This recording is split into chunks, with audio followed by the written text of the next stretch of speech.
I want to welcome all of you to the third in our series on the Constitution. Let me see if I can change this direction. Can you hear me any better now? Yes. Okay. I want to welcome all of you on behalf of the League to our third session on the Constitution. There will be 3 more after tonight. If you need a reminder, there are a few brochures on the table back there. I'm Linda Hansen. I'm the spokesperson for the League. And in a moment, I'm going to introduce Nicole Etchison, who will introduce our speaker. Before I do that, I want to tell you that before you leave, if you haven't already done it, please sign in. We would like to have a record of who's been here, in part so we can alert you to similar information in the future. So if you'll give me your email address, we will use that. We will not distribute it to anyone else, I promise. But we will give you some updates and perhaps a reminder of the subsequent sessions. So this is what the brochure looks like. There is also one on redistricting that's back there, and you might be interested in taking that. If you don't have our information brochure about our legislators and our officials, this is back there, how to contact them. There is also a form, it's not quite like this, but it is a single page. Any of you who would like to consider membership in the League and greater action with us and learning. The membership is open to everyone, men as well as women. So there's a form back there for that. And one important issue, Nicole may tell you a little bit more about it, there is a flyer back there about cross-check the voter check program, why you should check your own voter registration. Just be sure that you remain registered. So, without further ado, Nicole Etchison is the Alexander Bracken Distinguished Professor in the History Department, who is also our voter services coordinator for the League, and she put together this wonderful program. So I'm going to turn this over to Nicole and let her introduce our speaker.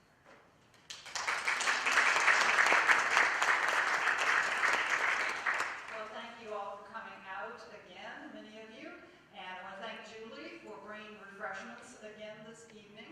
I will briefly explain Crosscheck. Indiana has joined the Interstate Crosscheck program. If you haven't heard about this, the state is checking our voter registration rolls against that of 20 to 30 other states. They're looking for your first name, last name, and date of birth. And if there's somebody with a match for those items in one of these other states, the state may drop you from the voter roll. So the little flyer Linda mentioned has the website where you can, it's pretty easy to double check the voter registration.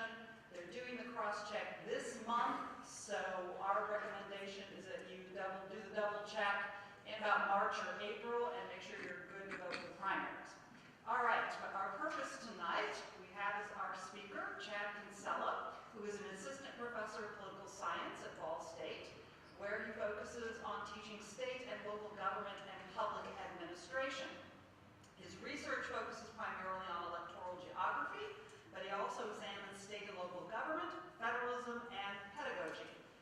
Before coming to Ball State, he was an assistant professor at Lander University in South Carolina. He received his PhD in political science and his master's degree in geography from the University of Cincinnati.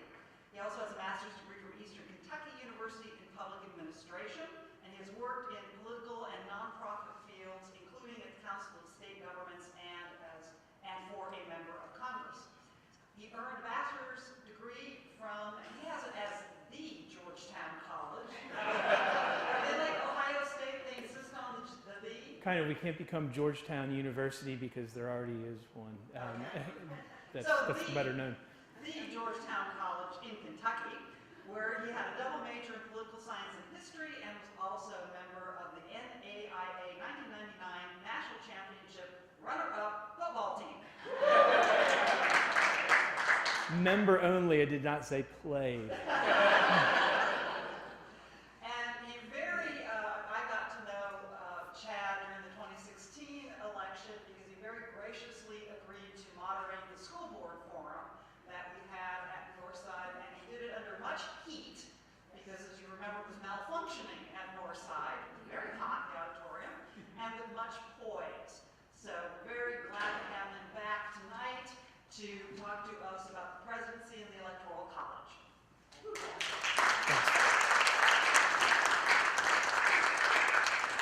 thank you all for letting me be here tonight. I'll probably not use the microphone and kind of walk around. I've got I like maps, and I've got some stuff to kind of show and look at, and I'll have to fire that back up as we go. But anyway, so I wore my best nonpartisan tie, ditched my cardinal red, just in case. So anyway, so tonight talking about the Electoral College, and I think it's a fun. It's back to being controversial again. And the controversy had kind of died down after 2000, and here we are back again. What is it? How did we get to this place? How does it work? One of the things I tell my students when I talk about this in kind of my intro classes, it's like, there are a lot of Americans who don't understand the Electoral College. So we may not agree on if we like it or not, but in the end here, you all are going to be my ambassadors to go forth and be able to explain to your friends and family, how it works. I remember my wife, girlfriend then, now wife, is like, why does California get so many electoral votes? It doesn't seem fair. It's like, we were at that point, we were living in Kentucky. We only get 8. This doesn't, it's like, well, there's just a lot more people. We could fit Kentucky's population in California several times over. So anyway, there is some, reason to it. And then, there's some kind of peculiar things with it too. There are some states that benefit. But anyway, we'll talk a little bit about that anyway. So Electoral College system is very much a state-based system. And you can see here, so I like this guy's, his name is Dave Leap, and he uses these maps, and I use them in class. It is a little weird when you look at it because he is on a one-man mission to make Democrats red and Republicans blue. So when you look at this and it looks somewhat odd and peculiar, it is done on purpose. He's not winning that fight, but he's not giving it up. So when you see this here, it will be a little bit, it might throw you if you can get used to it. Anyway, so let's talk a little bit about the history of the Electoral College. Where did this whole thing come from, and how did we end up with this peculiar mechanism, if you will? And it is kind of peculiar because really, if you look across the rest of the world, it is a unique system. When I was in graduate school, I had friends from Germany and Mexico and Brazil and Turkey, and this was during the 2008 election, and they were like, what are you all doing? What is going on here? I don't understand. And so, so I was trying to explain to them, this very uniquely American system. But anyway, so it is unique, and the Electoral College is the method for electing president. And it has been for a long time. It has changed. It has gone through several iterations through the years. And we'll see if it evolves. There's some proposals out there, some thoughts on it, and I'll talk about some of those that are out there and towards the end of this. The Electoral College is rooted in the U.S. Constitution. In the Constitutional Convention, and this is kind of like my 101 spiel, it's like there were, perhaps unlike today, there were deal makers. And those people were, sorry, that's not partisan, that's just, anyway. So anyway, they had lots of problems that they had to deal with when they were trying to make the executive, Congress, and all these different things. They had very, very different ideas of how they were going to do that, and a lot of times they split the difference. Nobody got everything they wanted, but everybody got a little bit of something. From the Connecticut or Great Compromise, making our modern Congress, basically our modern Congress, to the 3/5 Compromise, a dubious compromise, but nonetheless it kept everybody at the table. And federalism was one of those deals. There was a unitary system or a confederation. We didn't want either one, so we made federalism. That was a unique and still something very interesting. Another one of those deals that was made up was this, the Electoral College. So there were 3 proposals when they arrived at the Constitutional Convention for how to elect the president. And the president was a very controversial topic because you had Alexander Hamilton, who wanted a very strong executive to the point of, almost, it wouldn't be so bad if we had a king. And then you had others who wanted, almost no executive at all, or a very weak executive. So they really had to cut a lot of deals with each other to make this work. And one of them, again, Electoral College.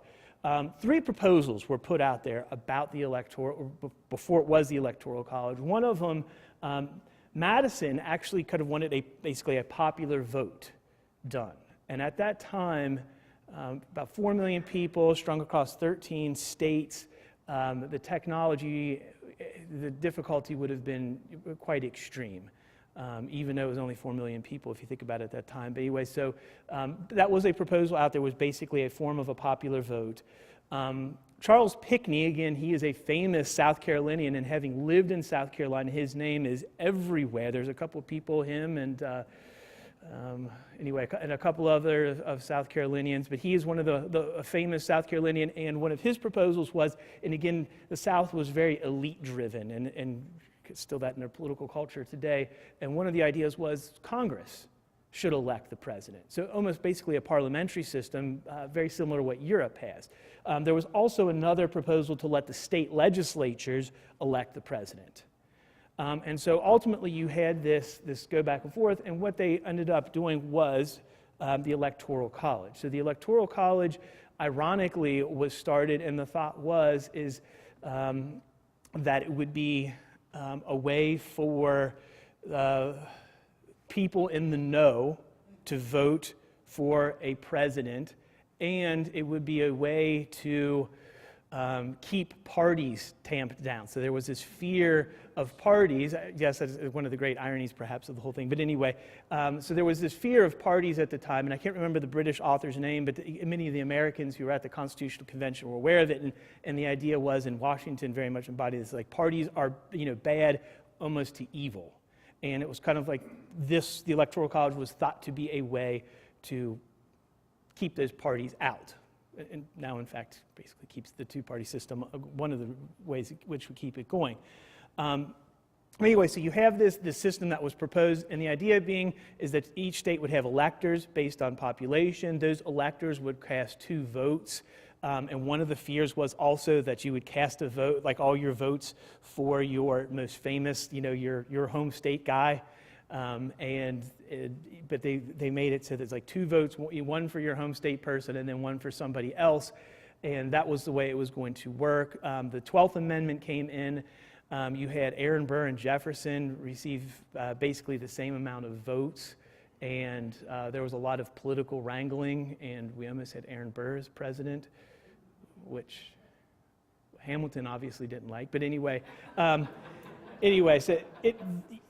so there was some problem. We have the 12th Amendment, so it's like there's now a separate vote cast for they essentially now vote on the same ticket. And as time goes on, it becomes something where people started voting for the electors, and this is kind of interesting. So I was looking at, long story, not very interesting, but I was looking at election data in Covington, Kentucky, which is in northern Kentucky, back in the 1930s, and I remember coming across, it was really interesting. It was like they were voting for electors who would then, were going to pledge themselves to Roosevelt, or I can't remember the Republican on the ticket.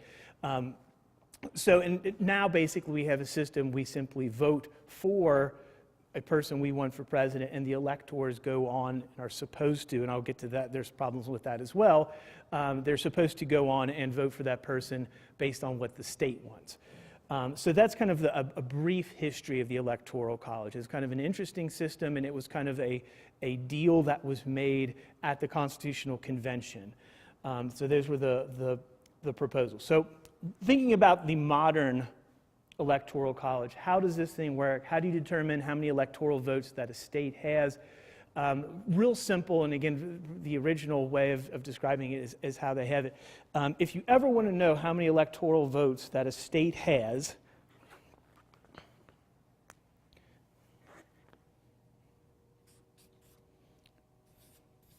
I have to write big. House plus 2. Take the number of representatives in the House of Representatives plus 2 the Senate, and you will have the number of electoral votes. So Kentucky, my home state, 6 plus 2, 8. California, 53 plus 2, 55. So again, when we think, my ears perked up when I hear redistricting. Mercifully, right now they're projecting for 2020 Indiana won't lose or gain any seats. Our our friends, fellow Midwestern states are not going to be as lucky, Ohio, Michigan, Minnesota, and some others. But when those House members leave and go to Texas and Arizona and Florida, we also lose electoral votes. And that's kind of something, the other thing that's not talked about as much. So it's like you lose influence not only in Congress, but in who elects the president. But anyway, so it is a population-driven system. Larger states with larger populations have more electoral votes. Texas, California, Florida. Florida, again, I was thinking about, who would have ever expected, or at least I'm talking to my parents, it's like they would have never expected now Florida has more people than New York State. So that's kind of an interesting thing. They have more electoral votes. Most of the people who moved to Florida are from New York State, I think. So having been down there a couple of times, we went to my cousin's wedding, and the fishing boat captain was surely from New York or New Jersey. That accent is not Southern. Anyway, so it is population-driven system. And so House members are population, and then Senate, everybody gets 2. So there's a key thing to think about when you do the Electoral College math. California has the most, 55, and then there are 7 states plus Washington, D.C. that get 3 electoral votes. The minimum electoral votes that you can have is 3. If you're a state, I think right now North Dakota is still the least populous state. They haven't even, it's like, what is it, somewhere near 800,000 people that live in that state. It's just enough to have 1 House seat, which is the entire state, and 2 senators, so it's 3. So there's 7 states with 3, and Washington, D.C. also has 3. So how does this whole Electoral College work, and what are you trying to get at? The key thing that I always tell my students is this. When you think about the Electoral College, the math has to come up to 1 number.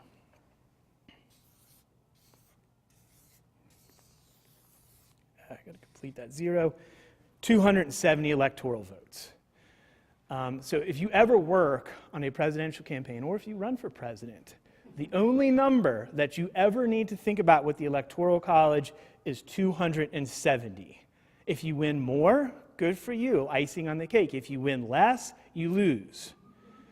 And I was talking about third parties, and I always show my students, and again, I remember this election. I don't think they were born yet, which makes me somewhat sad, but anyway.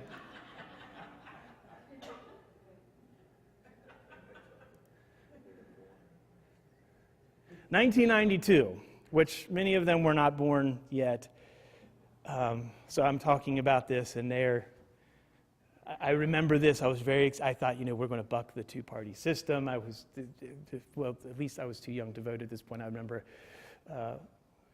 trying to convince my parents to vote for Ross Perot. So Ross Perot, if you think about it, and this is probably the last time a third-party candidate, so you have a quirky Texas billionaire, who runs. He's got a lot of money to put in there, and he gets almost 20, if you round up, about 20% of the popular vote. What did he get for getting 20% of the popular vote? I mean, that's pretty incredible for a third party. If you think it, ran against the system. Nothing. Your answer is correct. So I always tease my students about it too. So you get nothing. So you got 20% of the vote. You get nothing. He didn't win any states. He came close in several states, Maine, a couple out west, but Montana. But no states, nothing. No members of Congress, no place at the table. You lose. So 270 is the key to winning. Can you get a 269 tie? Yes. Has it happened? Unfortunately not. Could it? I wouldn't place money on it. What happens if there is a tie? It goes to the House of Representatives.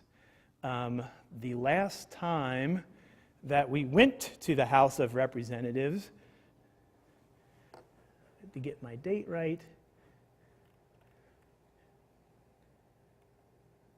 1824 was this big moment where you had, basically, you have a crumbling of a system. Everybody ran as a Democrat, Republican. Yes, they were actually one-party ones.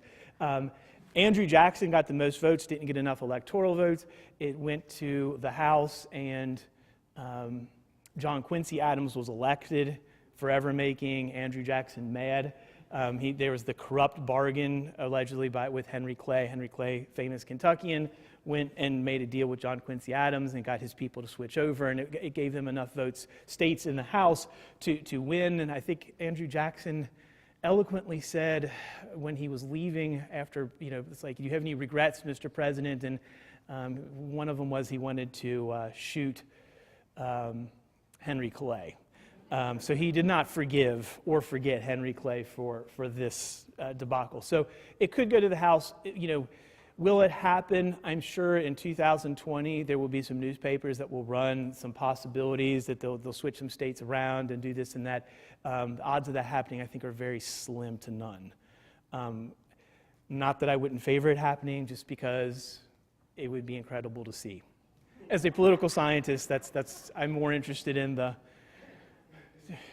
theoretical possibilities than the turmoil that could cause, but it would be interesting at least. So anyway, you could have a 269 tie. So 270 is the key. And so ultimately what you're doing and what the Trump people are doing and multiple different Democrats are doing right now is they're going and looking at that. Let's go back to 2016. And they're looking at that map and they're trying to look and see switching this map around to get to 270. And ultimately, one of the things that you all know of, and again, it's something I talk about with my classes, battleground states. California, I know how they're going to vote in 2020. Wyoming, I know how they're going to vote in 2020. Ohio, not so sure. Michigan, definitely not sure. Wisconsin, a lot of Midwestern states. Florida is definitely a battleground state. So those are the states that we look at, and you can kind of, they start putting those states kind of into categories and really focus in on those battleground states. And again, the whole purpose of that is to get to 270. So the key to winning the presidency is getting 270 or more electoral votes. Anything less, you lose. So that is the key. So why is this controversial? Many different reasons. The biggest one being that you can lose the popular vote. You can actually receive fewer votes nationally and still win the Electoral College. It's not unprecedented. There are, I counted up 5 elections. 1824, the one with Andrew Jackson. 1876 was the most corrupt election in U.S. history. And it's got a fun, my friends in the South are still a little bitter about a lot of things, but one of them is this election. So you have Hayes versus Tilden. I think Tilden was from New Jersey, if I remember correctly. So you'll see there are 3 kind of oddities in here, and if you look at all the maps before and all the maps since up until the 1970s, you'll notice South Carolina, Louisiana, and Florida stand out here. Just quick aside, I love this history of it. It's like, so there was, the story was, there was a Union General Republican in New York who, the returns were not looking good. They went to a restaurant, were drinking whiskey heavily. He was sober enough to kind of start looking at the map, sent off a telegram to the military governor of Florida and South Carolina, and basically said, we need South Carolina to be Republican. The governor of South Carolina famously sent a telegram back, South Carolina will be Republican, send more troops. So that's a famous one. 1876, 1888, again, you have the same type of thing. 2000 more recently, and then 2016. How does all of that happen? So when you think about winning states, the bar for winning states, with the exception of 2, is, a plurality, not a majority. Again, so a majority is 50% plus 1. You just have to win a plurality. If we go back to 2000, And if you look at Florida, the division is, what was it, somewhere 500, 700, oops. See here, but it's like the key is the numbers. It was George W. Bush got 48.85%, Al Gore got 48.84%. The division was 570, a couple of hundred votes. But the key thing is, happy about it, not happy about it, is it is a winner-take-all system, with the exception of 2 states, and I'll talk about them here in a few minutes. So it is a winner-take-all system. You just have to simply get a plurality. Plurality and a majority is 50% plus 1. A plurality means it's just like you get more than the next person.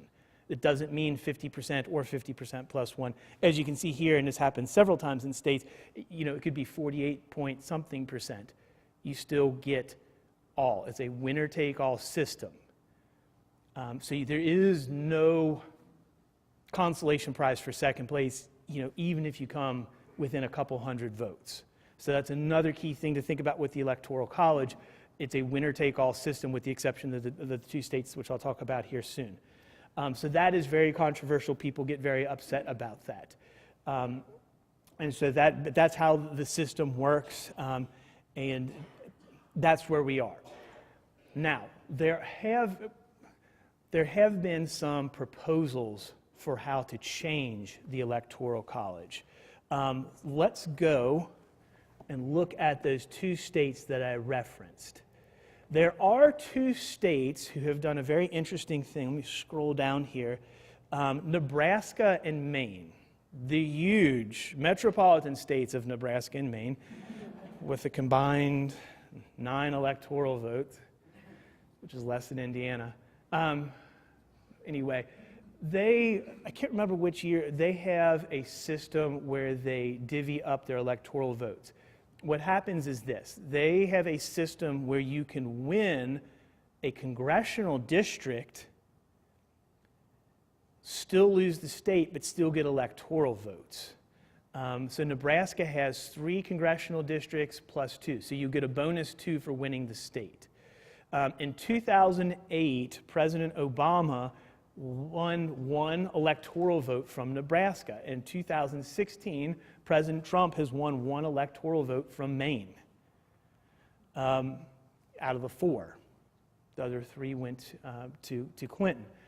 So they do have this system where they divvy them up. Does that really help or matter? Not really. What has happened is if you're a Republican and you lose any electoral votes from Nebraska, you're in trouble.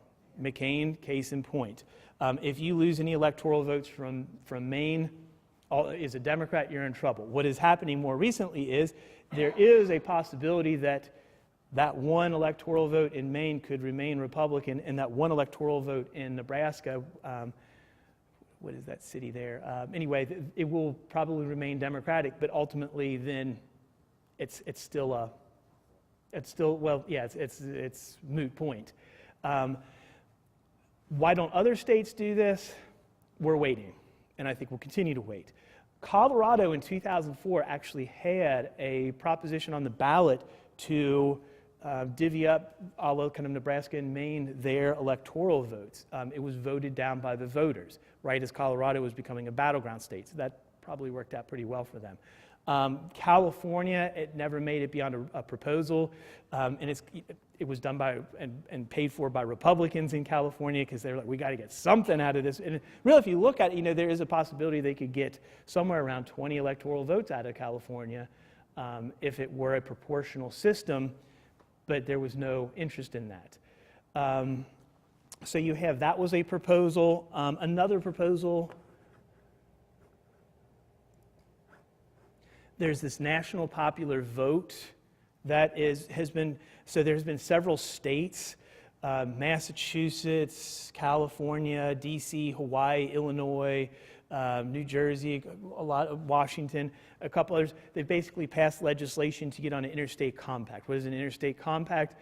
It's actually something I worked on at the Council of State Governments, and what that is it's where all of the states have to ultimately agree, or it could be a couple of states, and it's a binding contract. It's kind of the states working without the federal government. There's a hitch to that. And their idea is they can get enough states onto this national popular vote. They'll have an interstate compact. And what it will do is automatically give electoral votes to the popular vote winner. There's a catch. All interstate compacts must be approved by Congress. They don't have that up there, and there's probably a good reason, because I don't think Congress will ever allow that. And then there's also the lawsuits that this will generate will make some lawyer who's really up on constitutional law very wealthy. So there's going to be a lot of, so there are some proposals out there to change the Electoral College. Not so sure that it will happen. Why is that? And I'll go ahead. Clarify for me, please. If it's a national popular vote, the states that have bought into this, that they're proposing, those states, all of their votes would go toward whoever wins that state. They've made the agreement, in theory, that whoever wins the popular vote will then automatically get their electoral votes. Again, the problem being interstate compacts have to be approved by Congress, and then you have a whole constitutional question as well that will make it. So it gets us to this other point. Why might it be very difficult to change the Electoral College? There have been several Gallup, and I didn't put those up, and I should have, but there's been several polls done by Gallup, which is the public opinion house that I use the most. But they've asked the American public, do you approve or disapprove the Electoral College? And if you took the average, since they've been doing it, it's about 60-40 in favor of getting rid of it. So there is kind of this movement. When I show this in my classroom, I can see that the axes are being ground very finely for the Electoral College. The problem is this, even though there might be some popularity with it, is you have to amend the U.S. Constitution. Amending the U.S. Constitution is a very difficult process and a very slow process. So basically, the premise, there's a couple different ways to do it, but the easiest way to think about it is you have to get 2/3 of the House and Senate to agree on a change. You can laugh about that. Yeah, if you can imagine trying to get 2/3 of them to do anything together, it seems implausible. And then not only that, so that's a very high bar to cross, then 3/4, 38 states then also have to agree. So real quick to kind of talk about, and there's a good reason too, it's like, so we should be able to push this through. There's enough, it's very hard to amend the Constitution. When I worked for a member of Congress this was 2005, there was I remember a proposal that got pretty far, it got through the House and went to the Senate to make it illegal to burn the American flag. That's an easy one for Congress to vote on. The court might not like it, but it's that's a pretty easy thing to do. It didn't get through the Senate. They voted against it. Ironically, I remember at the time Mitch McConnell cast the deciding vote saying, freedom of speech, don't get rid of it. So the House passed it. So it's like that was an easy one to do and send out. They didn't do that. ERA, Equal Rights Amendment, had bipartisan support. Republicans, Democrats, everybody liked it. Congress passed it, went out to the states, and there it languished and went away. It is really hard to pass an amendment to the Constitution. Could the Electoral College be different? I would argue no, and I want to show you a couple of things within the Electoral College that make it very difficult to change. States benefit from this. Several states benefit from this. The argument that you can make is there's basically, I would argue, 3 different types of states that benefit from this system to the point where they might not be so eager to change it. There are big states that benefit from this system. How so? If you're a Democrat in California, if you're a Republican in Texas, this is a pretty good system because you are getting to throw a huge lump of electoral votes to your candidate's side. So there are big states that benefit from this. They have a lot of sway in the Electoral College. I mean, really, if you start looking at it, it's like when you take California's 55 electoral votes and lump them on one side, that's a pretty decent, that's a big starting point. Other states that benefit, battleground states, they like the attention. There's been several political scientists that have looked at this, and there's been a lot of arguments and some analysis that shows that battleground states not only get attention, but they get money, they get some other different things. So there's been that argument made. There was a guy, he's at the University of Maryland, who had a paper that basically showed that Ohio and some of those other states, somehow when the money is doled out, they get a little extra sometimes.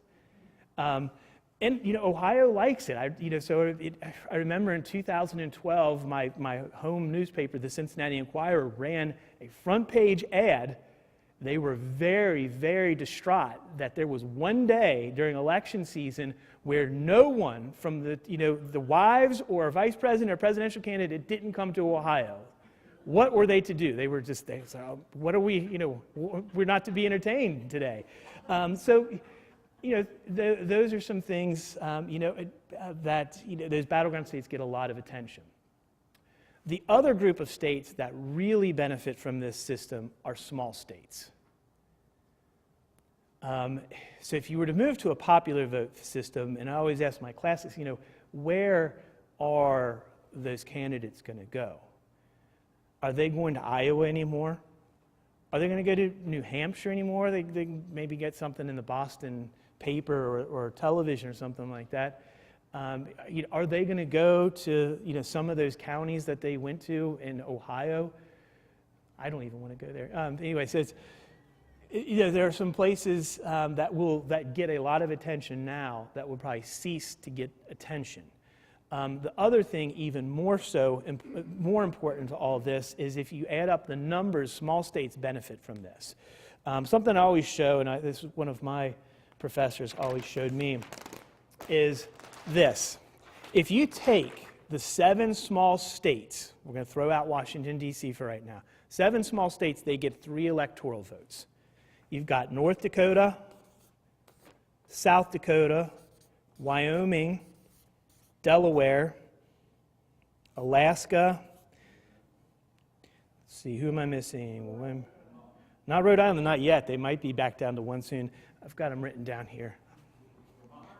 Vermont and Montana. Thank you.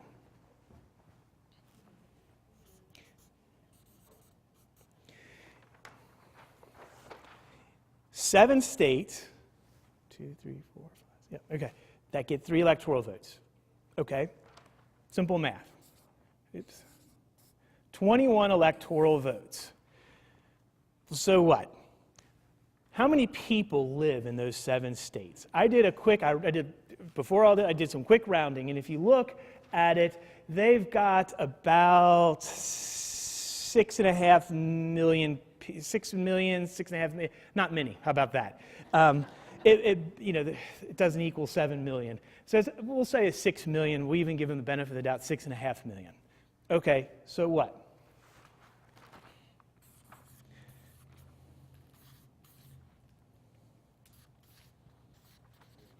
Pennsylvania has 20 electoral votes, and there are about 12.7 million people in Pennsylvania. So those 7 states with those 6.5 million people get 1 more electoral vote than the 12.7 million people that live in Pennsylvania. This system benefits them. And so the idea also is being like, if we move from into a popular vote system, they have very little contribute. Not that they have a whole lot right now, but it's something. So you do have that. So you have states that benefit. So even again, and I always say, well, let's just say the House and Senate got passed an amendment to the Constitution going to some other system, popular vote or whatever. It's going to be really hard to get that collection of 38 states to say, let's give this up. So it is a very state-centered system. Real quick, and I'll mention this, and I should have mentioned this earlier. Another big controversy in the Electoral College, faithless electors. So these are people, so again, what happens in the Electoral College is that the two parties get together and they'll get some dignitaries in their respective parties to serve as electors. If the presidential candidate wins that state, they go to Washington, D.C., and they are supposed to cast a vote for whichever candidate won that state. And again, some people still think, originally, why did they go to that system? It was, the French Revolution was ongoing, so again, a protection for the republic in a way. And so one of the interesting things that can happen is there are some states that allow for faithless electors. And some of you might have caught it. It ultimately had no bearing, and it was kind of interesting how it bore out anyway. In 2016, I think there were 5 faithless electors, maybe more. I can't, anyway, 3, 4, 6 faithless electors, I think, if I have my math right. Anyway, and what happened was these people, and ironically, there was this big movement paid for by some people. It's like trying to get some of the quote-unquote red states to, the electors to abandon Trump. A whole bunch of electors actually abandoned Clinton. So you had, I think, 3 or 4 electors from Washington State vote for different people. One person voted for for Bernie Sanders. Somebody else for former Secretary of Defense under Bush, ironically, his name, Colin Powell. You had 2 electors from Texas vote for Ron Paul and John Kasich from Ohio. But anyway, so you have that. And so it's interesting, there are some states, and this is colored in different ways, and I won't go over some of the details, but there are some states that require that electors vote the way the state goes and that there are penalties. There are some states that have it in law that require the electors to vote the way the state did, but there are no penalties for doing it. There are some states, I think South Carolina being one of them, the electors are supposed to vote the way the state went. There's a penalty, but it's like a $250 fine. And to go down in history, that's a small price to pay. So that's kind of one of the interesting things, and that's something that has been talked about. And there's a guy at Ohio Northern University, or Northern Ohio University, I can't remember, and was it Idaho, Ohio? He did like a survey after 2000 and asked, and there were several Republican electors who were very torn, and I think there might have been some probably in 2016 about what to do, and facing no consequences. They had this kind of moral dilemma. So there has been this movement in some of the states to require that the electors vote the way they can. I think Minnesota has a law in the books now that if you go and you don't vote the way the state went, they'll kick you out and they have other delegates who will step into that place. So there's been some states who have tried to tighten that up. So ultimately, so again, key thing when you think about the Electoral College is a very state-centered system. And that goes back kind of the idea of federalism and the states being a key part of democracy and a key part of our system, that the states are very critical. And so that's why so they remain important and a key part of it. I've got some other answers for stuff, but I'll wait for you all to ask some questions. So I figure right now I've talked long enough. What questions do you all have? And I hope I can answer them all. And some of them I may have to go back to the books. But questions about the Electoral College and I'm going to follow up on what you just said about Sure. state-centered. And so if the states that are trying to get the national voter compact in place, if they were not calling it a compact and simply said, we are going to do this and we're signing on to something. Oh, sorry. If they're going to do it, can they do it? Well, right now, they're signing on to an interstate compact. And I think in the Constitution, interstate compacts are allowed, and in most interstate compacts that I ever worked on, it was a rubber stamp. Congress would just, aye and done. This one, I think, would arrive, and there would be a lot more attention. So Congress has to approve any interstate compact. So because it is agreement among states Correct. Congress has to approve. There is a, yes, so Congress would have to approve it. There is another method, the states could call their own convention. And it could be a kind of bottom up, if you will, send it on to Congress.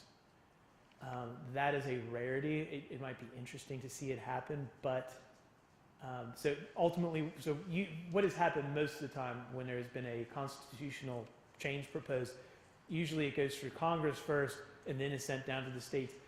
It doesn't have to go like that. The states can send something on to Congress. What happens there, I don't know. But it would be interesting if that were to happen. But so there's a lot of different mechanisms that stand in the way to some of these proposed ideas, including the national popular vote idea. Interstate compact has to be approved by Congress. Yes, ma'am. Am I correct that part of the discussion at the Constitutional Convention with the Electoral College was to have people who might be more learned make that decision and, quote, save the Republic from some kind of a choice that wasn't the best interest of the country? And if so, why then would, I mean, if that's the case, then states are getting away from one of the original reasons for having it if they won't let people vote for who they think is the best choice. It is kind of a conflict. So yeah, you're right. And Alexander Hamilton wrote, very eloquently, Publius, and I can't remember, shame on me for remember which Federalist paper, but if you look it up, there's a Federalist paper where Alexander Hamilton has a very, he was a much eloquent and shorter writer than the others. But anyway, Jay and Madison. But I think. But anyway, so he had this defense, and one of the things was it's like you will have. It will be a protection against kind of the unwashed masses and men. I always say this in my classes, like, ladies, men, we do stupid things. So it's like, of course we need the Electoral College as a protection when only men were voting at that time. So, the ladies always, give the pointing at the guys anyway. So that was one of the proposals out there. And it's kind of interesting. One of the things I forgot is like the proposal, so it was, there were some Roman election, and so especially in the South, Greek and Roman history was very important, and so they would have definitely been very aware of Roman and Greek election methods, which were basically the model for a lot of the things. And so one of the things, the Romans, when they would elect, I think, senators, I'd have to look back at my history on this, but it's like they would parcel off into centuries at 100 by like wealth, and they would all, it was almost like an electoral college, like they would break off into groups of 100 and they would cast votes. And then really, not that the founders would have been probably anywhere in favor of this, but it's very, the proposal of the Electoral College is very similar to how the Pope is elected. So as a Catholic, I was like, yay. So it's kind of, but it's, you have these very learned and very aware people, the smartest of the smart, coming together, and they would cast a vote, and eventually they would come out with the best person. So that was the original intent of the Electoral College. It's kind of one of the things, trying to think of how to hash this out without being confusing. Some things have changed within. So if you look at a lot of the different past elections, there were a lot of regional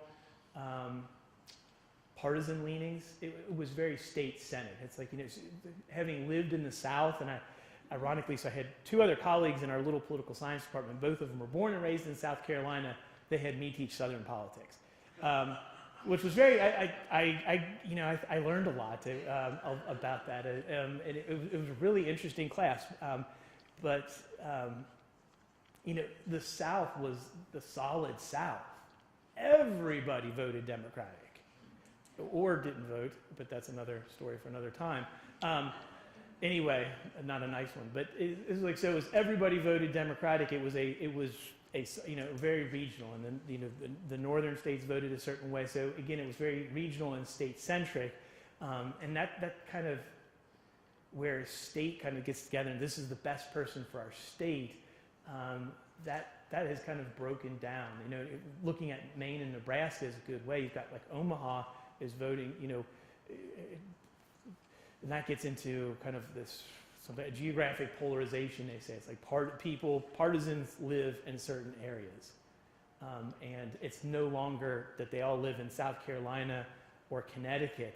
It's in certain parts of those states when you map it out. So there's been some problems with the idea of the state-centric system, is that we aren't voting perhaps what's best for our state anymore.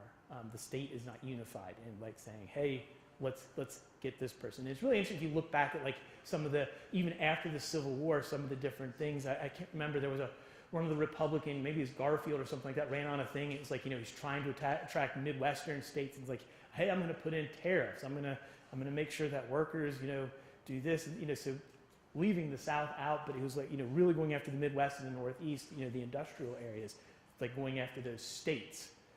That's not really, you know, the system anymore. So it's the state system has kind of broken down a little bit. And one of the things that I thought was sad is you know, in the debates with Trump and Clinton, it's like, I don't remember really them, either one of them talking about federalism at all. It's like, you know, what should the states do? That's kind of out of it too. So we've kind of moved away, I would say sadly, from a state-centered system where we are thinking about the state and what's best for a state or maybe region, as opposed to the pieces. But anyway, you are correct in going back to that history is there. And Hamilton talked about that. Yes, sir. Just an observation. Sure. I find it an interesting irony that one of the purposes of the Electoral College was so that we would not elect a tyrannical, uninformed president to lead the country. And now we have an election of 2016, and the Electoral College is the exact reason why we have the president we have. Well, beauty is in the eyes of the beholder. That's one of the things I always tell. And one of the other good things about the system, and probably what's going to happen in 2018, is you know, if you're not happy now, everything will be okay soon enough. You know, so the system, especially the system we're in now, it is, you kind of go back and forth. So you know, I'm sure. Well, historically, midterm elections for the party in power have been, you know, disastrous. So it's not a matter of if Republicans lose seat, it's a matter of how many. The same thing happened, you know, when Obama was there. It's like, well, you know, I had some people say, oh, you know, this is so angry. It's like 2010 is right around the corner. It'll be fine. And you know, they got their way, and you know, win some, you lose some. So the Electoral College, you know, was put in place. It was kind of like the idea being, it's like to make sure that someone whose interest was kind of a demagogue or something like that, that was not interested in democracy, didn't come to power. And there has been a lot of those arguments by both sides. It's like, well, why didn't they stop this? And my family, Christmas is always fun. So it's, you know, why didn't they stop Obama? Why didn't they stop Trump? And it'll all work itself out. Don't worry. So you do have that, and there are people who say that this is, you know, ironic. My parents, one's a Republican, one's a Democrat, and maybe that's why I'm a political scientist. The psychologist would say I'm trying to figure out my parents. Anyway, yes, ma'am. I have no idea if this makes any sense, but listening to your talk about the different states and how they like getting the presidential candidates to come and to talk to them, especially the battleground states, and they're getting attention and everything. With the way the world is changing technologically, and with the idea that things like tweets and Instagram and news 24 hours a day are all the time, do you think that that's going to have a change on, I know that right now Trump still likes, people still like it when he goes and he does the rallies. I understand that that's still out there, but a lot of those people are older at the rallies. So I'm wondering if with the generational change, will we become more of one country as opposed to Maine's going to vote different from Colorado, that's going to vote different from Mississippi, so on and so forth? It's a very good question, and so it's like you're asking if the media will help us become more one country. That was the hope at one point. Right now, the studies, I'm definitely not an expert in media and politics, but from what I know, we're an echo chamber. If you tend to one side, you will watch or subscribe, you will follow, you will tweet, you will follow your side. We like to hear back. It's kind of like, I like this guy, or I like this person, I like these policies. We yell into it and we want to hear it right back. And ultimately, it's like, well, what happens if you encounter, so what happens if you're a Democrat and you watch Fox News for a week? Or what if you're a Republican and you watch MSNBC for a week? We screen out what doesn't work with our worldview. It's That's not state either. That's individual. political leaning. Yeah. I guess I'm thinking because of the Electoral College with the state divisions. These 7 states that have the 21 votes. I don't know what North Dakota has in common with Alabama, other than perhaps they have a lot of people who I think they're both red states. But I mean, they don't have the same interests. They don't have the same industry. They don't have the same agriculture. So. And there's a lot.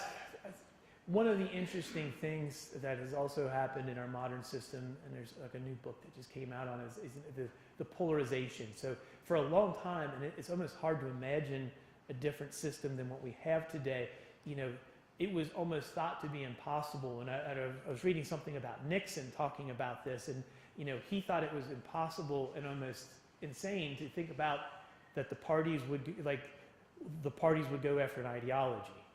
I remember there was something I was reading recently, and he said it was in the 1972 election, which was a landslide, and I think some of his advisors said, it's like, hey, go to the South and talk about these very conservative issues, and we'll flip all those Democratic House districts, which were all Democratic at that time in the South. And he said, no, I'm going to be bipartisan. That will play better. History goes on, and then ultimately, so we have that. So for a long time, it wasn't an ideologically driven system. It is definitely now, which a lot of people, political scientists included, are arguing is becoming an untenable system because everybody is so anchored, if you will, to their side. So yeah, we're in a unique time period, and again, it's some of you might, there was a period of time where you did have liberal Republicans and you had conservative Democrats, and the parties weren't split by ideology. That has changed drastically now. And ironically, I always find this, we were talking about this with my colleagues, is a group of political scientists in their brilliance, got together in a conference and they issued this thing. It's like, we want a responsible two-party system. They give us a choice. Good job, guys. So we got one now, but it's now so divergent, there's, anyway. So be careful what you ask for. Even the political scientists, it was 1952, the political scientists got together. They thought it would be good to divide by ideology. I don't know. So, but yes, and in media, so it's become more problematic. And then, someone in Vermont or someone in Delaware or someone in North Dakota or wherever, they can definitely receive the tweets and they can do Instagram and all this stuff that I still am having a hard time. Or go on Facebook. President Obama was the first president to do like a Facebook town hall meeting, and President Trump is famous or infamous, depending on how you look at it, for doing the tweets. This is all kind of really new, and it's all part of they're keeping tweets that President Bush, I think, was the one who started Obama, and now Trump. Those are part of the record now, which is, again, if you were to think about this, back in my day, the 1990s, a tweet, it would seem inconceivable that such a thing would happen, but here we are. But yeah, it hasn't changed that much as far as kind of the, where we are politically. We get lots more information, but we're still getting what we want to hear. Questions about the Electoral College? Yes, ma'am. I was wondering how the electors are selected, and if there were 3 parties It will, so the question is how the electors are selected. It varies by state. Most of when I was around and involved in politics, it was kind of, most of the states, the state parties would get together and they would get big donors, they would get people, well-known, state people or some key people that would be delegates and then be electors, and that would go to Washington, D.C. So that's mostly left up to the state parties and who they decide, and the state parties make up their own rules, but by and large, they usually go after kind of some, at least in that state, well-known people that would go and cast votes. Some loyal partisans usually that will go and cast that. That's how the electors are typically chosen in the states. Well, in Indiana, the Republicans select electors and the Democrats select electors. And do a third party select electors? It depends upon the state. If there were Green and Libertarian parties are usually the best organized of third parties. I haven't heard, I would imagine that some states it probably did happen, that they might have had some people just in case, but the odds of them going to DC are slim to none. It's a very, for many different reasons, including the Electoral College, we have a two-party system, and it's going to be very hard to break that system, as Ross Perot would tell you. In a Texas twang that I cannot even try to do. Yes, sir. It seems to me that with the Electoral College system, a lot of people are more or less being disenfranchised. If you're not from a battleground state, and you're not in the party that's in the lead in your state, it's almost like you almost have no vote. Those states that are not battleground states are ignored during the campaign, and it just doesn't seem like a very fair system.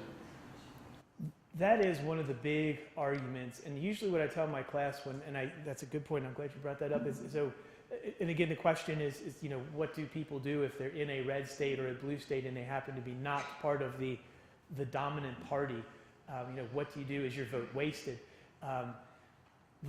The nice answer that I always tell my students is there's a lot of down ticket. There are state offices, there are local offices, there are nonpartisan offices.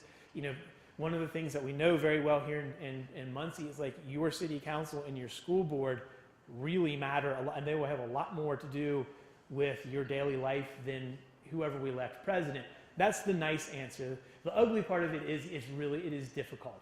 One of my colleagues in South Carolina, she had a friend, she would trade votes because Pennsylvania was more important than South Carolina. Her vote didn't matter. So she would make deals, to trade she would always tell me about how they would negotiate trading this vote. And if something happened, I can't remember all of the ins and outs. Complex system in itself, and it is hard. It's like if you're a Republican in Massachusetts, if you're a Democrat in South Carolina, it's a really hard system, and it is, not very motivating. And really, if you look at it, and again, we'll never be able to know what a change would do, really. But about 60% of Americans vote in a presidential election. That's good, but that also there's 40% of people out there that don't vote. And political scientists have worked really hard, but still haven't really, who are those people? We have a decent idea, but we still don't know. And I think the bigger question, which gets to kind of your answer, but I feel bad because we don't know if they changed into a popular vote system, or if they did a proportional system like Nebraska or Maine, would more people turn out to vote? We don't know. Could it be possible? Very much so. And again, I think one of the things, there was a guy who wrote about the Electoral College was defending it. He's like, it is the system. If it were, we'll never know what it would have been like. We don't have a popular vote system, and that would have changed the dynamics so much. There is a system in place, and it affects how people, if they vote, how they vote, and strategic voting and all that other stuff. So it's kind of hard. We don't know. Could it? Maybe. Probably, I would probably say if we went to a popular vote system, would things change? Would voting patterns change? I would say probably yes. How that would be, we're not so sure. So that is a problem. And outside of saying, hey, there are local and state elections that do matter and are more competitive, it is a hard one to tell. Tell my class, it's like, you're going up against, the majority, a lot of people. South Carolina and Massachusetts are probably really good examples. It was a joke. Met a Republican from Massachusetts, and they say, we have our state meeting in the phone booth. So anyway, it's tough. It's tough, and it is hard to say, to get people. And it's interesting too. Going on too much about this, but there are a lot of people who I would say sadly go in and they only vote for president and then forget the rest of the ballot. When I would say that the state and local people have more influence on what happens in their daily life. So that's my ploy to say, it's like, you may not like how your state goes, but there are other elections, and it is you kind of have to keep the faith and think about other things outside of the president, or trade your vote with somebody in a battleground state, which I do. Another question somebody had. Go ahead. Yes, ma'am. One of the things that has been studied in terms of districts that have not been competitive, though, is that people will vote if there is a choice, if there is competition. So it might be that if we can get competitive districts for legislature, state legislature and Congress, that we get more participation anyway. Right? Because votes will be getting counted. And you bring up a good point. And again, the question is if there are more competitive districts, would more people vote? And that's actually in April. I'm going with two of my colleagues, and we're looking at that. One of the interesting things, and this may have to do partially with gerrymandering, partially with the fact that we self-gerrymander, but it's like the number of competitive state house districts since 1972 has plummeted. They're just people who don't run in a lot of districts in states across the country. Congress, you have virtually the same thing, or you have sacrificial lambs that do run and typically get beat really bad. There's been some studies with that, and there's still, and the Supreme Court is even taking that on right now, what to do about that. And gerrymandering is typically kind of the bad guy, but there are some other bad guys, so to speak, out there as well. And probably one of the biggest ones, and had a really good conversation in Seattle, is at the Northwest Political Science Association, Pacific Northwest Political Science Association. It was, and there's a guy who's a political scientist who was a state representative in Washington, and we had this big long talk about what the Supreme Court should do. And one of the biggest problems is we do self-gerrymander, and that's geographic polarization. Something I study. It's like you can look at it. It's kind of we cluster, partisans cluster. We tend to live near others like ourselves, which is also kind of an interesting thing. And how you combat that, I don't know. Get more Republicans to move downtown to Muncie, get more of the Democrats to move out to the burbs. I don't know. We can't force that. But anyway. It's not just the burbs, though, either. It's in the rural areas. And there are real differences in the interests, because if you end up with urban, much more Democratic, and rural, more Republican, then you have that mix. So I've done it so I've mapped this out like in Cincinnati. You can even look at it here in Delaware County. You can look at it in Indianapolis, Atlanta. It looks like a bullseye. With cascading colors. So it's very interesting with varying degrees. So so it actually makes it easy to do that. So, but anyway, that's we're looking at that, and there has been some argument that if you have competitive districts, it will draw people out. And so there's and Ohio, several different, they've done a nonpartisan redistricting. So we'll get to see if those experiments, and states can experiment. That's a nice thing too, if they work. And people still look at Nebraska and Maine to see if what they're doing helps. But Nebraska and Maine are so unique. If we could just get some other state to do it. That's not Nebraska or Maine. Anyway, or Kansas. Anyway, I'll have to think on that one. But anyway. Yes, sir. Just want a little speculation. Drawing on your knowledge of Electoral College and its geography, what advice might you give to the National Democratic Party to be somewhat more effective in the Electoral College elections and voting campaign? They didn't do bad, and some of it's just bad luck. It was one of the interesting things. We were thinking about this in 2000, right after the news broke of when George W. Bush got a DUI. I think it was like when he was in Yale, somewhere up in the Northeast, and Al Gore started to surge in the polls. The problem is he was surging in New York, in California, and none of the battleground or red states. And then you have that happen. Democrats in 2016 won the popular vote, but I would also caution that, as much as that's been an argument, and also there's people who defend the Electoral College who say it worked as it was supposed to, because ultimately, if you were to take California out, Trump won the popular vote by a decent margin. But if you throw California in, and California is, a law. I mean, we're talking millions of votes. That threw the popular vote. So if you take California out of the equation, Trump wins the electoral and popular vote. With California in, still wins the electoral vote, but then loses the popular vote. So one of the arguments was, it's like, well, that was supposed to happen.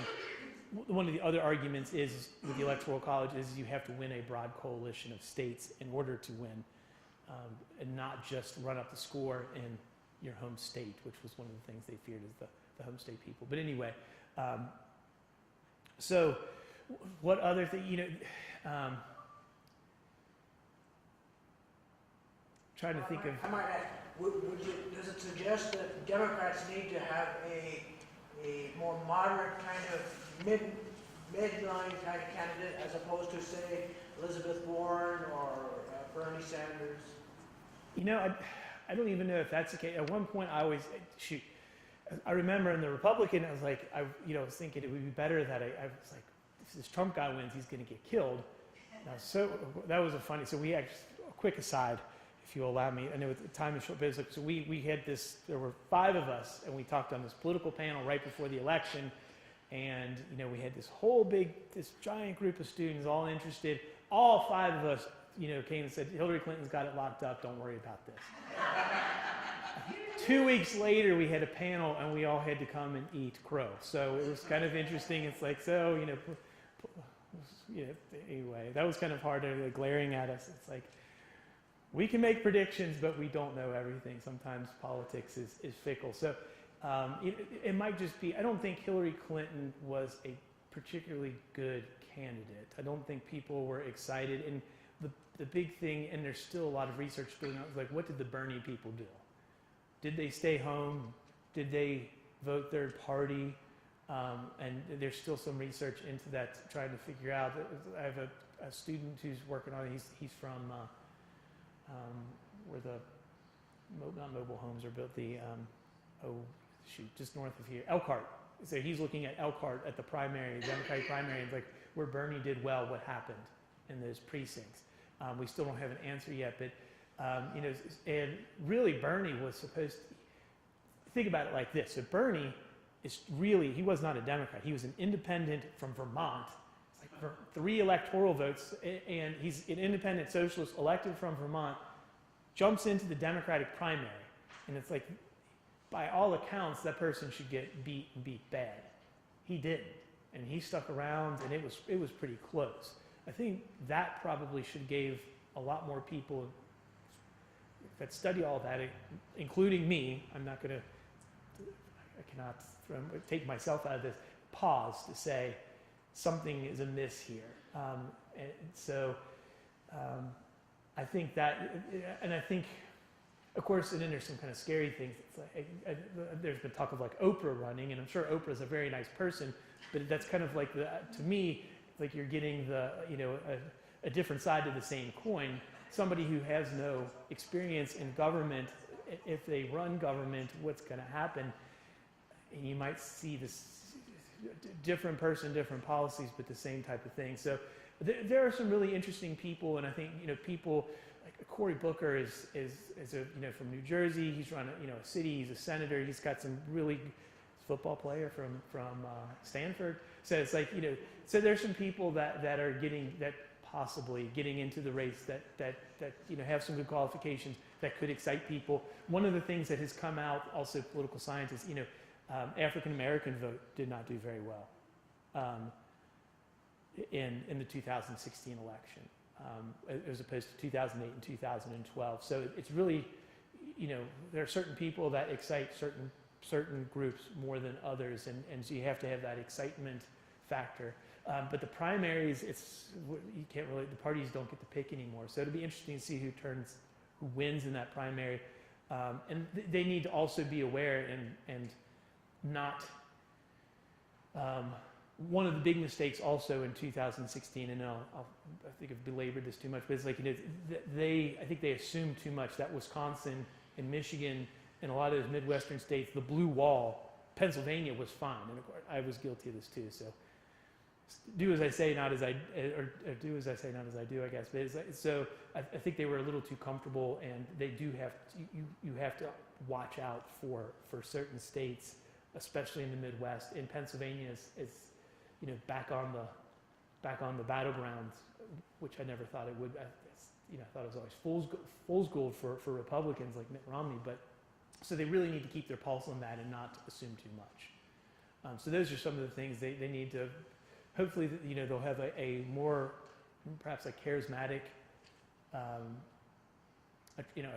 attractive candidate, and they need a better strategy in watching what's happening around them and what's going on the ground. Michael Moore famously said, "I told you about Michigan. These blue collar guys, they were going to do." And you didn't listen. So he was, very vocal about saying, "I told you to watch out for this. I told you to watch out for this." And and so he was, fire all of these guys who think that they know everything about politics. Probably talking about people like me. And it's like you got to bring people on the ground who know what's going on, that will give real good, actual advice to the candidates. So those are some of the things. Yes, sir.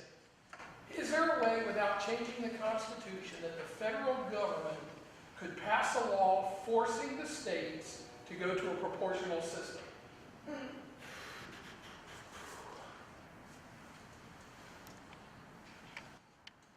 That is a good question. I don't know. I don't know if that'll be well received for the federal government to come in and tell the states to do that.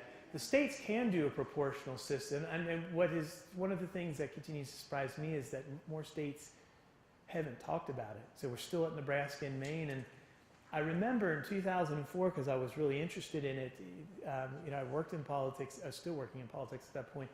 Colorado, it was, the polls had it up, and so at that point, it was a red state, and they were going to do a proportional system, and it lost. And since that time, I'm not aware of any state that's put it back on the ballot, or it's been, because short of, getting rid of the Electoral College, which would be extremely difficult based on everything that we talked about here, a proportional system adds a little bit more competition and divvies up. It's not a winner-take-all system anymore. It's like you get the 2 bonus for winning the state, but it's like a state like California, Democrats probably get 35 and Republicans could get 20. So, and that would be interesting, and that would require the candidates to go places that they wouldn't have gone before. And again, I think somebody mentioned, it's like, the traveling.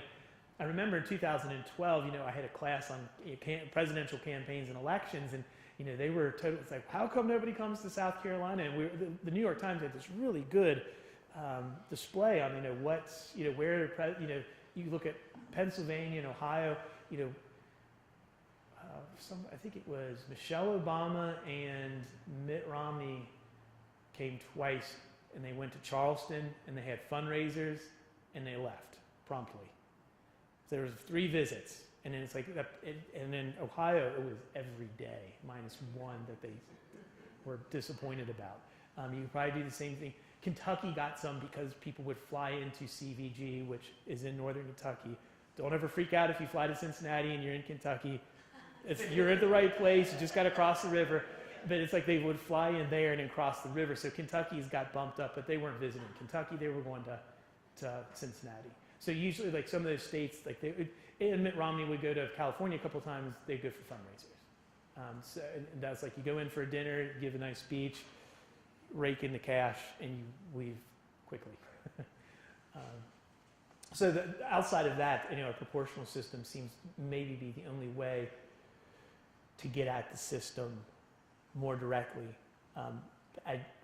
My guess is that would have to probably be a bottom-up state as opposed to the federal government. And again, it would be interesting, but it would be hard to see any Congress, regardless of its partisan makeup, saying states are going to a proportional system now. It would probably take years to even put into place because of the lawsuits. That might be something the states might agree on. They get angry. So, But could states do it to their legislature, or would voters have to vote on it? it would depend. Originally vote? It depends on the state. So, Ohio, a lot of Midwestern states, not Indiana, that have direct democracy, and you can put that on there. Colorado has direct democracy, so you can do initiatives, collect the ballots, or collect signatures and put that on the ballot. Indiana, it's going to have to come from the state legislature. Indiana, so I always joke, it's like I left South Carolina, and Indiana's state government is set up almost oddly exactly like South Carolina's. We actually have a weaker governor system than South Carolina. So anyway, so yes, Indiana's a very southern Midwestern state.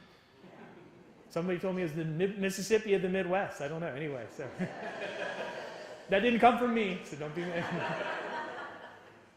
But it is very southern root. I don't know. You blame our friends in southern Indiana for that. I think they were all from Kentucky and Tennessee. Last question? Time for one more question? Yes, sir. There's two different ways, as you said, for a state to keep the electoral system, but to have more democracy than we do now. One is the congressional district system, as Maine and Nebraska have. The other would be proportional. If we had the congressional district system, last November, Trump would have gotten 9 votes, and Hillary Clinton would have gotten 2, in large part because of gerrymandering. If we had the proportional system, it would have been 7-4 or 6-5, because Trump got about 58% of the vote in the state. Hillary Clinton got about 40%, and 2% were to other candidates. So the question is, what would happen if we went to a proportional system? Are you advocating that we do like the Europeans? My God. Anyway, so my friends from Europe and Germany and stuff like that would have, very much applaud what you had to say, because it's like, wow, they do. That's true, but if we went, one of the reasons that we have a two-party system is because we don't have a proportional vote. So if we went to a proportional vote, third parties would actually be meaningful, because ultimately it's like, depending upon which country, if you go to England or, Denmark. Little Denmark at one point had 30 parties, and they have a proportional vote. And basically it's like if you get, depending upon the country, 5%, 10%, or 15% of the vote, you get, something out of it. And so, so you're right in that, that would really change up. But then if we went to a PR, a proportional vote system, it would no longer be a two-party system at that point. And a couple of quick things, and I'll move. There was Boston and Chicago. There was a couple of cities that actually moved to electing a park board and a school board, and they went to a PR system, and it backfired on the two parties because they actually did have some third-party Green people and socialists and some other people, and some of them backed out and said, oops, never mind. So, and then the other thing, so you could have, if we had a PR vote, it definitely would change. It would change a lot of different things. Right now, we have a first past the post. It's like whoever gets the most wins, and that enforces the two-party system. Minnesota, our neighbors further north in the Midwest, it's like there was a point in the 1940s, 30s, 40s, and 50s where Republicans dominated because if you ever look at it, there were Democrats, farmer laborers, which was like Scandinavian, and Republicans. Republicans would get 40% of the vote. Farmer laborers 30%, Democrats 30%, and Republicans won all the statewide offices until the Democrats and farmer laborers. And if you ever look at it, it's called DFL in Minnesota. They combined and they dominated basically since then. And it's more of a purple state today, but they dominated for a long time. And again, they realized, if you divvy it up in the system we have, but if you went to a proportional vote, yeah, you are correct. That could. That definitely would maybe break the stranglehold of the Electoral College, but then it would kind of open Pandora's box too, because then you would have relevant third parties that might have a say, which may not be a bad thing. But it's too European, so we're out. Anyway, thank you all.